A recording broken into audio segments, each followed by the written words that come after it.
Pro tip, fall maintenance tips.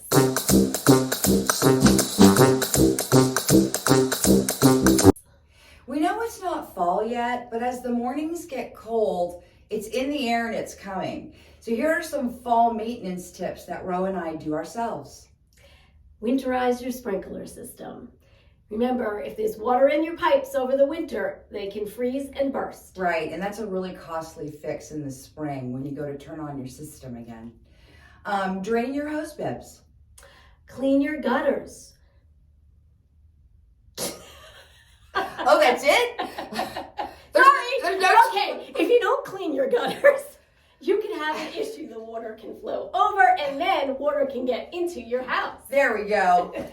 Remove dog, cat, and bird food from your garage. Critters will be attracted to the food source and the warmth. Yes. So get the food out of there. Absolutely.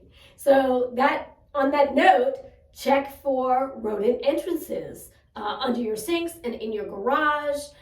You could use steel wool to close up like small little spaces or spray foam.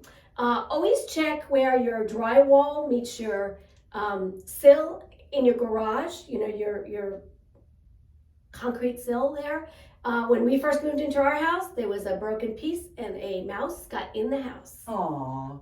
Yeah, no. Unless it's Mickey, it's not cute. Yeah. Get your furnace inspected for better efficiency. Check for drafts. Did you know that heat loss through windows is responsible for 25 to 30% of the heating energy used? Fertilize your lawn. It'll help prevent winter damage to your grass. Change your batteries in your smoke detectors and your carbon monoxide devices. We are the McLaughlin and Summer team from Century 21 Redwood in Ashburn. Please subscribe.